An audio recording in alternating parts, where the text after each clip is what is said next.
Hi guys.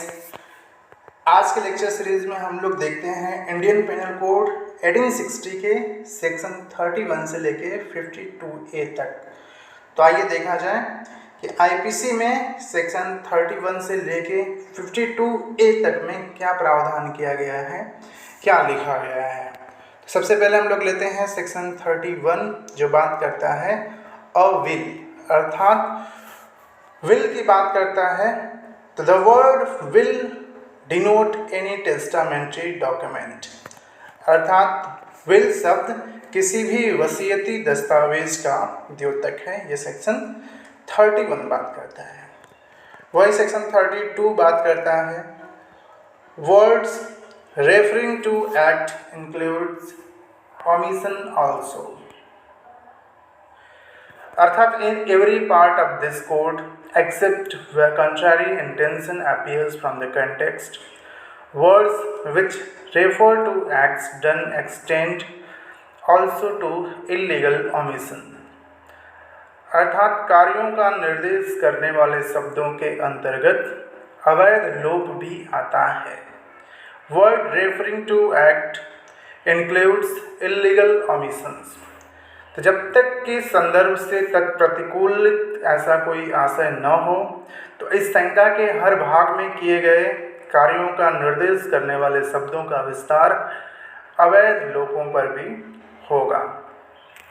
Section 33 बात करता है एक्ट ओमिशन की, अर्थात कार्य और लोप की। The word act denotes as well as a series of act as a single act, and the word omission denotes a series of omission as a single omission। ये सेक्शन 33 बात करता है। कार्य शब्द कार्यावली का द्योतक उसी प्रकार है जिस प्रकार एक कार्य का, और लोप शब्द लोपावली का द्योतक है, ओमिशन का द्योतक है उसी प्रकार जिस प्रकार एक लोप का। 34 हम लोग देखते हैं जो बात करता है act done by several person in furtherance of common intention. Section 34 of the Indian penal code, acts done by several person in furtherance of common intention, यानी कि सामान्य आशय को अग्रसर करने में कई व्यक्तियों द्वारा किए गए कार्य। When a criminal act is done by several persons in furtherance of the common intention of all, each of such person is liable for the act in the same manner as if it were done by him alone, अर्थात जब कोई आपराधिक कार्य कई व्यक्तियों द्वारा अपने सबके सामान्य आशय को अग्रसर करने में किया जाता है, तब ऐसे व्यक्तियों में से हर व्यक्ति उस कार्य के लिए उसी प्रकार दायित्व के अधीन है मानो वह कार्य अकेले उसी ने किया है। सेक्शन 35 बात करता है when such act is criminal by reason of its being done with criminal knowledge और इंटेंशन, अर्थात सेक्शन 35 बात करता है कि when such an act is criminal by reason of its being done with a criminal knowledge or intention, जबकि ऐसा कार्य इस कारण से आपराधिक है कि वह आपराधिक ज्ञान या आपराधिक आशय से किया गया है। तो whenever an act which is criminal only by reason of its being done with a criminal knowledge or intention is done by several persons, each of such persons who joins in the act with such knowledge or intention is liable for the act in the same manner as if the act were done by him alone with that knowledge or intention। Section 36 वही बात करता है कि effect caused partly by act and partly by omission। Section 36 अंशतः कार्य द्वारा और अंशतः लोप द्वारा कारित परिणाम। Effect caused partly by act and partly by omission, wherever the causing of a certain effect और an attempt to cause that effect by an act or by an omission is an offense. It is to be understood that the causing of that effect partly by an act and partly by an omission is the same offense. अर्थात जहाँ कहीं किसी कार्य द्वारा या किसी लोक द्वारा किसी परिणाम का कारित किया जाना या उस परिणाम को कारित करने का प्रयत्न करना अपराध है, वहाँ यह समझा जाना है कि उस परिणाम का अंशतः कार्य और अंशतः लोक द्वारा कारित किया जाना वही अपराध है। इलस्ट्रेशन सेक्शन 36 का देखते हैं। A intentionally causes Z's death partly by illegal omitting to give jet food and partly by beating jet, A has committed murder। यानी कि एक व्यक्ति है क अंशतः यह को भोजन देने का अवैध रूप से लोभ करके और अंशतः यह को पीट कर सासे उस व्यक्ति की मृत्यु कारित करता है। तो एक तरफ तो उसे पीटता है और दूसरी तरफ जो ओमिशन कर रहा है कि उसका दायित्व है कि वह उसे भोजन प्रदान करे, वह उसे भोजन नहीं देता है। तो एक्ट पीटता है, ओमिशन ड्यूटी बाउंड होते हुए भी वह उसे भोजन नहीं देता है।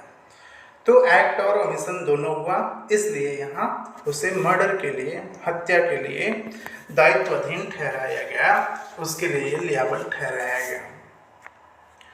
अब हम लोग सेक्शन 37 देख लेते हैं जो बात करता है cooperation by doing one of several act constituting an offence. अर्थात किसी अपराध को घटित करने वाले कई कार्यों में से किसी एक को करके सहयोग करना। When an offense is committed by means of several acts, whoever intentionally cooperates in the commission of that offense by doing any of those acts either singly or jointly with any other person commits that offense।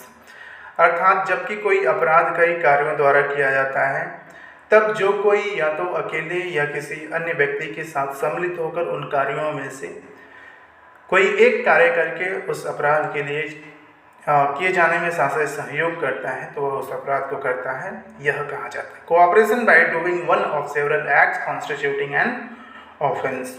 When an offense is committed by means of several acts, whoever intentionally cooperates in the commission of that offense by doing any one of those acts, either singly or jointly with other person, commits that offense। Illustration के माध्यम से हम लोग इसे समझते हैं। A and B agrees to murder Jet by severally and at different times, giving him small doses of poison. A and B administer the poison according to the agreement with the intent to murder Jet. Jet dies from the effect. The several doses of poison so administered to him. Here A and B intentionally cooperate in the commission of murder, and as such each of them does an act by which the death is caused. They are both guilty of the offense, though their acts are separate। यानी कि क और ख पृथक पृथक रूप से विभिन्न समयों पर य को विष की छोटी छोटी मात्राएं देकर उसकी हत्या करने को सहमत होते हैं। तो क और ख य की हत्या करने के आशय से सहमति के अनुसार य को विष देते हैं।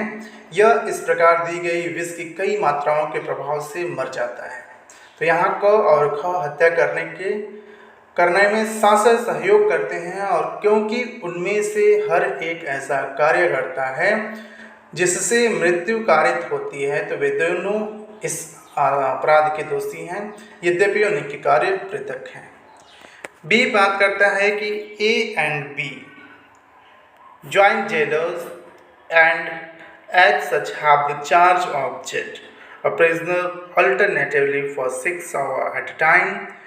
A and B intending to cause jet death knowingly cooperate in causing that effect by illegal omitting, each during the time of his attendance to furnish jet with food supplied to them for that purpose.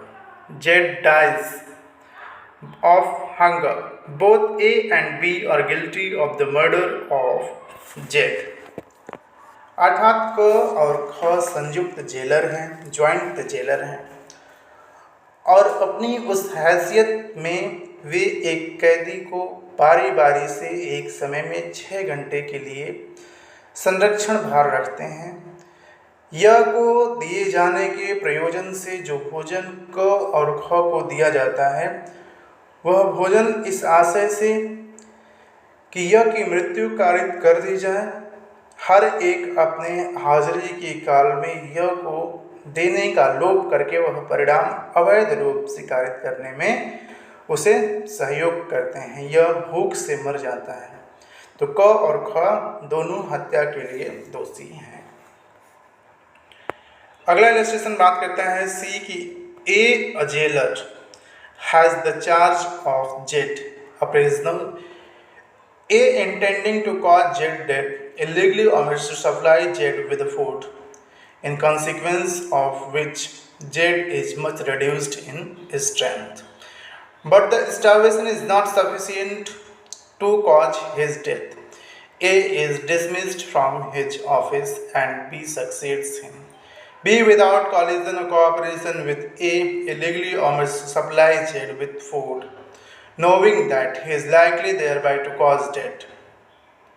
Jed dies of hunger. B is guilty of murder, but A did not cooperate with B. A is only of an attempt to commit murder. अर्थात एक jailer एक कैदी यह का संरक्षण भार रखता है, क यह की मृत्यु कारित करने के आशय से यह को भोजन देने का अवैध रूप से लोभ करता है, जिसके परिणाम स्वरूप यह की शक्ति बहुत क्षीण हो जाती है, किंतु वह ऐसे भूख से उसकी मृत्यु करने के लिए अभी पर्याप्त नहीं होता है। क अपने पद से हट जाता है, उसका ट्रांसफर हो जाता है, और ख उसके जगह एक नया जेलर आता है। तो पहले वाले जेलर से बिना किसी ऐसी बात के, बिना किसी सहयोग के, बिना किसी उससे बात किए हुए वह भी उसे खाना नहीं देता है, भोजन देने का अवैध रूप से लोभ करता है। परिणाम स्वरूप वह व्यक्ति, वह बंदी मर जाता है। तो यहाँ जो नया वाला जेलर है वह हत्या के लिए दोषी होगा, और जो पुराना जेलर है वह हत्या के प्रयत्न के लिए दोषी होगा। अब हम लोग सेक्शन 38 देख लेते हैं। 38 बात करता है person concerned in criminal act may be guilty of different offences, यानी कि आपराधिक कार्य में ऐसे शामिल व्यक्ति विभिन्न अपराधों के भी दोषी हो सकेंगे। Where several persons are engaged or concerned in the commission of a criminal act, they may be guilty of different offences by means of that act. अर्थात जहाँ कई व्यक्ति किसी आपराधिक कार्य को करने में लगे हुए हैं या शामिल हैं, तो वहाँ वे उस कार्य के आधार पर विभिन्न अपराधों के दोषी हो सकेंगे। A attacks Jed under such circumstances of grave provocation that his killing of Jed would be only of culpable homicide, not amounting to murder. B, having ill will towards Jed and intending to kill him and not having been subject to the provocation, assist A killing in Jed. Here, though A and B are both engaged in causing Jed death, B is guilty of murder and A is guilty only of culpable homicide. अर्थात section 38 बात करता है कि जहां आपराधिक कार्य में कई व्यक्ति शामिल हैं, उनके अपराधों के ऐसे विभिन्न अपराधों के भी दोषी हो सकेंगे। जैसे इलस्ट्रेशन है कि क एक व्यक्ति है जो गंभीर प्रकोपन की ऐसे परिस्थितियों के अधीन यह पर आक्रमण करता है कि यह का उसके द्वारा वध किया जाना केवल कल्पेबल होमिसाइड की श्रेणी में आता, हत्या की श्रेणी में न आता। एक दूसरा व्यक्ति है जो जिसे वह मारने जा रहा है, उससे दुश्मनी रखता है, तो उसका वध कराने के आशय और प्रकोपन से ऐसे जो है वह वशीभूत नहीं था, उसका वध कराने के लिए वह जो प्रकोपन की स्थिति में है उसकी सहायता करता है। तो यद्यपि क और ख दोनों य की मृत्यु कारित करने में लगे हुए हैं, तो यहाँ एक जो व्यक्ति है जो बिना किसी प्रोवोकेशन के असिस्ट कर रहा है उसकी डेथ को, वह हत्या के लिए, और जो इन अंडर प्रोवोकेशन काम कर रहा है, उसकी हत्या कर रहा है, वह कल्पेबल होमिसाइड के लिए दंडित किया जाएगा। अब हम लोग सेक्शन 39 देख लेते हैं। 39 बात करता है वॉलंटरली की, अर्थात स्वेच्छा की। A person is said to cause an act cause and effect voluntarily when he causes it by means whereby he intended to cause it, or by means which at the time of employing those means he knew or had reason to believe to be likely to cause it। Section 39 स्वेच्छा voluntarily की बात करता है। तो कोई व्यक्ति किसी परिणाम को स्वेच्छा पारित करता है, यह तब कहा जाता है जब वह उसे उन साधनों द्वारा कारित करता है जिनके द्वारा उसे कारित करना उसका आशय था, या उन साधनों द्वारा कारित करता है जिन साधनों को काम में लाते समय वह यह जानता था या विश्वास करने का कारण रखता था कि उनसे उसका कारित होना संभाव्य है। इलस्ट्रेशन हम लोग देख लेते हैं। बात करता है कि A sets fire by night to an inhabited house in a large town for the purpose of facilitating a robbery and thus causes the death of a person. Here A may not have intended to cause death and may even be sorry that death has been caused by his act. Yet if he knew that he was likely to cause death, he has caused the voluntary death। यानी कि क एक लूट को आसान बनाने के प्रयोजन से एक बड़े नगर के एक बसे हुए गृह में रात में आग लगा देता है और इस प्रकार एक व्यक्ति की मृत्यु कारित कर देता है। तो यहाँ क का आशय भले ही उस व्यक्ति का मृत्यु कारित करने का न रहा हो, वह दुखी भी है कि उसके कार्य से किसी व्यक्ति की मृत्यु हो गई है, तो भी यदि वह यह जानता था कि यह संभाव्य है कि वह इस आग से किसी की मृत्यु कारित कर सकता है, तो उसने स्वेच्छा में मृत्यु कारित की है, यह कहा जाएगा। यह 39 बात करता है इंडियन पेनल कोड का। अब हम लोग देख लेते हैं सेक्शन 40 जो बात करता है ऑफेंस की, यानी कि अपराध की। Accept in the chapters and section mentioned in clause 2 and 3 of this section, the word offense denotes a thing made punishable by this code in chapter 4, chapter 5A and in the following section, namely 64, 65, 66, 67, 71, 109, 110, 112, 114, 115, 116, 17, 18, 19 and 20, 187, 194, 195, 203, 211, 213, 214, 221, 222, 223, 24, 25, 327, 321, 329, 330, 331, 347, 348, 388, 389 and 445. The word offense denotes a thing punishable under this code or under any special or local law hereinafter defined. The word offense denotes a thing punishable under this code or under any special or local law as hereinafter defined. And section 141, 176, 177, 201, 202, 212, 216 and 441. The word offense has the same meaning when the thing punishable under the special or local law is punishable under such law with imprisonment for a term of 6 months or upwards, whether with or without fine. Section 41 बात करता है special law की, यानी कि special law अर्थात विशेष विधि की। Special law is a law applicable to a particular subject, यानी कि विशेष विधि वह विधि है जो किसी विशिष्ट विषय को लागू होती है। सेक्शन 42 बात करता है लोकल लॉ की। A local law is a law applicable only to a particular part of India section 43 बात करता है इलीगल और legally bound to do. The word illegal is applicable to everything which is a offence or which is prohibited by law or which furnishes ground for a civil action, and a person is said to be legally bound to do whatever it is illegal in him to omit। यानी कि section 43 illegal की बात करता है या करने के लिए वैध रूप से आबद्ध की बात करता है। तो अवैध शब्द उस हर बात को लागू होता है जो अपराध हो या जो विधि द्वारा प्रतिषिद्ध हों या जो सिविल कार्यवाही के लिए आधार उत्पन्न करते हैं।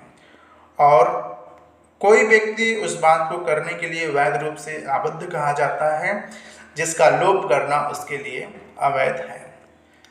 सेक्शन 44 बात करता है इंजरी की, इंजरी अर्थात क्षति की। तो the word injury denotes any harm whatever illegally caused to any person in mind, in body, mind, reputation or property। अर्थात क्षति शब्द किसी भी प्रकार की अपहानि का, किसी भी प्रकार की हानि का द्योतक है, हार्म का द्योतक है जो किसी व्यक्ति के शरीर, मन, ख्यात या संपत्ति को अवैध रूप से कारित हुई हो। सेक्शन 45 लाइफ की बात करता है। The word life denotes the life of a human being unless the country appears from the context. अर्थात जीवन जब तक कि संदर्भ से तत्प्रतिकूलित न हो, जीवन शब्द मानव के जीवन का द्योतक है। वहीं सेक्शन 46 बात करता है डेथ की, मृत्यु की। तो the word death denotes a death of a human being unless the country appears from the context. अर्थात जब तक कि संदर्भ से तत्प्रतिकूल प्रतीत न हो, मृत्यु शब्द मानव की मृत्यु का द्योतक है। वही सेक्शन 47 बात करता है एनिमल की। The word animal denotes any living creature other than a human being. यानी कि जीव जंतु शब्द मानव से भिन्न किसी जीवधारी का द्योतक है। सेक्शन 48 बात करता है the word vessel denotes anything made for the convenience of water of human being और प्रॉपर्टी। यानी कि सेक्शन 48 वेसल की बात करता है, जलयान की बात करता है। तो जलयान शब्द किसी चीज का द्योतक है जो मानव के या संपत्ति के द्वारा प्रवहन के लिए बनाई गई हो। 49 बात करता है year, month. Wherever the word year or the word month is used, it is to be understood that the year or the month is to be reckoned according to the British calendar। अर्थात वर्ष या मास जहाँ लिखा गया है, तो जहाँ कहीं वर्ष शब्द या मास शब्द का प्रयोग किया गया है वहाँ यह समझा जाना है कि वर्ष या मास की गणना ब्रिटिश कैलेंडर के अनुकूल की जानी है। सेक्शन 50 धारा की बात करता है, सेक्शन की बात करता है। The word section denotes one of those person of a chapter of this code which are distinguished by prefixed numeral figures. अर्थात धारा शब्द इस संहिता के किसी अध्याय के उन भागों में से किसी एक का द्योतक है जो सिरे पर लगे संख्यांकों द्वारा सुभिन्न किए गए हैं, अलग किए गए हैं। सेक्शन 51 हम लोग देख लेते हैं जो बात करता है ओथ की। ओथ अर्थात शपथ की। The word oath includes a solemn affirmation substituted by law for an oath and any declaration required or authorized by law to be made before a public servant or to be used for the purpose of proof whether in a court of justice or not। यानी कि शपथ के लिए विधि द्वारा प्रतिस्थापित सत्यनिष्ठ प्रतिज्ञान और ऐसी कोई घोषणा जिसका किसी लोक सेवक के समक्ष किया जाना या न्यायालय में या अन्यथा सबूत के प्रयोजन के लिए उपयोग किया जाना विधि द्वारा अपेक्षित है या प्राधिकृत है, तो शपथ शब्द के अंतर्गत आएगी। सेक्शन 52 बात करता है गुड फेथ की अर्थात सद्भाव पूर्वक की। The nothing is said to be done or believed in good faith which is done or believed without due care and attention। अर्थात सेक्शन 52 इंडियन पिनल कोड का सद्भावपूर्वक गुड फेथ की बात करता है, जो कहता है कि nothing is said to be done or believed in good faith which is done or believed without due care and attention. तो कोई भी बात सद्भावपूर्वक की गई या विश्वास की गई नहीं कही जाती जो सम्यक सतर्कता और ध्यान के बिना या विश्वास के बिना की गई हो। सेक्शन 52 बात करता है हार्बर की अर्थात संश्रय की। तो accept in section 157 and in section 130 in the case in which the harbor is given by the wife or husband of the person harbored. The word harbor includes the supplying a person with shelter, food, drink, money, clothes, arms, ammunition or means of conveyance, or the assisting a person by any means, whether of the same kind as those enumerated in this section or not, to evade apprehension। अर्थात section 52 ए बात करता है harbour की, संश्रय की। तो harbour या संश्रय का मतलब होता है कि एक्सेप्ट इन सेक्शन 157 एंड 130, यानी कि धारा 157 और 130 के सिवाय जहाँ की संश्रित व्यक्ति की पत्नी या पति द्वारा दिया गया हो। संश्रय शब्द के अंतर्गत किसी व्यक्ति को आश्रय, भोजन, पेय, धन, वस्त्र, आयुध, गोला बारूद या ऐसे प्रवहन के साधन देना है, या किन्हीं साधनों से चाहे वे उसी प्रकार के हों या न हों जिस प्रकार के इस धारा में परिगणित हैं, किसी व्यक्ति की सहायता पकड़े जाने से बचने के लिए करना आता है। Accept in section 157 and in section 130 in the case in which the harbor is given by the wife or husband of the person harbored. The word harbor includes the supplying a person with shelter, food, drink, money, clothes, arms, ammunition or means of conveyance, or the assisting a person by means of whether of the same kind as those enumerated in the section or not, to evade apprehension। ये हम लोग section 52A तक study किए।